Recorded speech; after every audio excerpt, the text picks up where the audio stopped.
Our next speaker is Mekyla Li.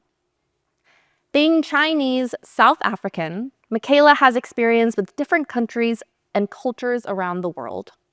Her goal is to create a global community of sisterhood and women across different continents and to help empower women of all backgrounds to strive for their dreams and for the growth of other women in their communities. Let's give a nice round of applause for Miss Asia USA Mekyla Li.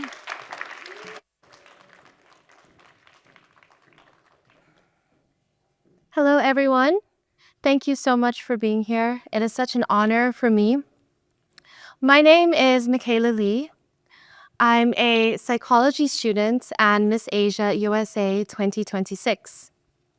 I'm Chinese South African. I was born in Los Angeles and I was raised across multiple countries.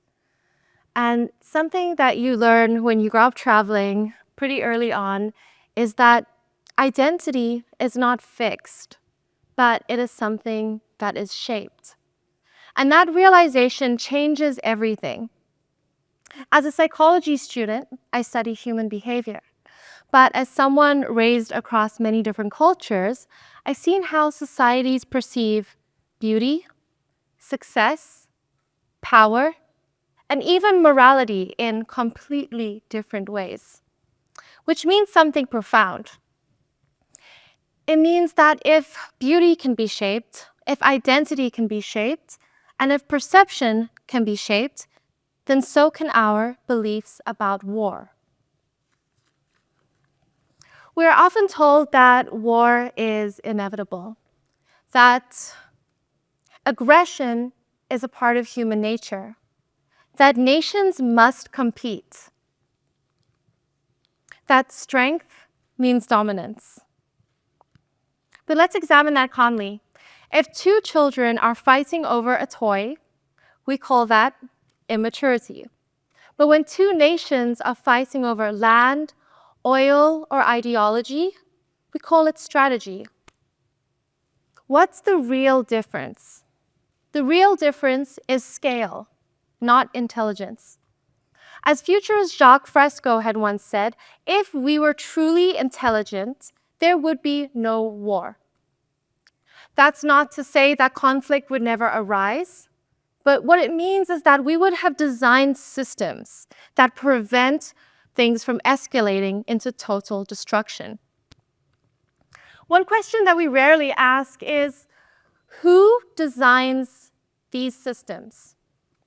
Why are so many policymakers coming from backgrounds of finance, banking, corporate law, and not psychology, human behavioral sciences, or systems engineering?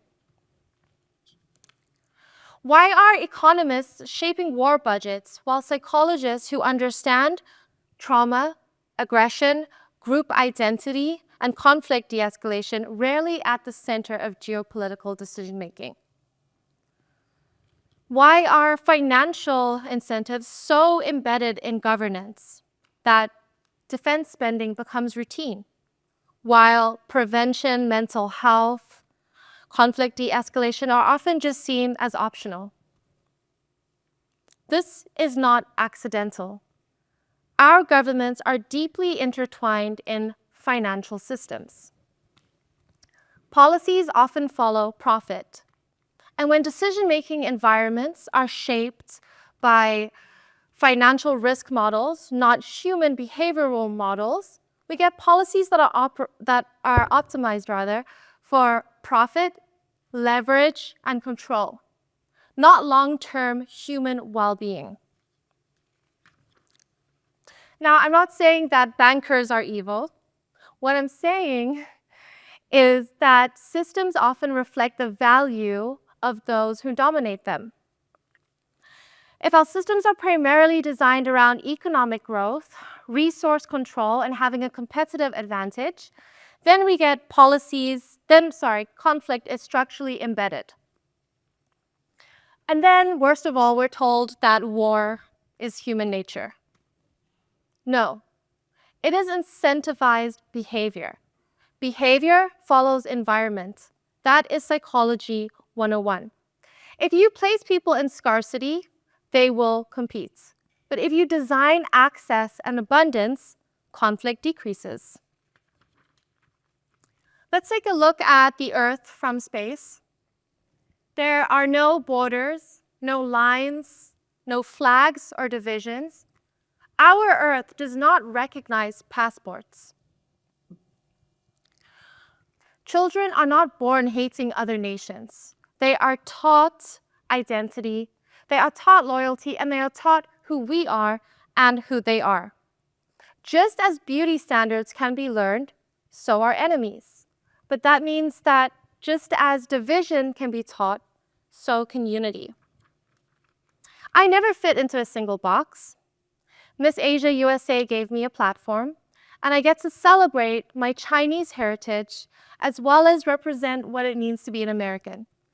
I have the love and the support of the community that I found here, and I never forget the strength of the South African spirit.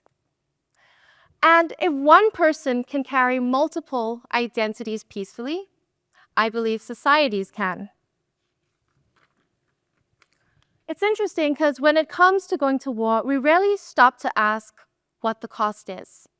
But when we mention solving world problems like healthcare, education, poverty, suddenly people become very concerned about the price. We spend trillions on weapons while millions go without clean water or education. We coordinate satellites across continents, but we struggle to coordinate cooperation. This is not a technological problem, it's a systems problem. And until scientists, psychologists, environmental experts, and human development specialists have equal or greater say in governance, we will continue optimizing for profit. There's a sentence that guides me. When the why becomes important enough, the how becomes easier. Why I wanted to have this platform guided me a lot more than how I was going to accomplish that. And Miss Asia USA has given me that platform, but more importantly, it's given me a responsibility to question the things that we normalize, to speak about systems, not just their symptoms, and to represent not only beauty, but awareness. We are not trapped by we're not trapped by human behavior, but rather we are influenced by human systems. And the good news is that systems can change. We are living in a time of extraordinary technological power. Will we continue to organize ourselves along financial competition or territorial control? Or will we design governance structures that include scientists, psychologists, and system thinkers at the highest level? Because from space, there are no borders. It's just Earth.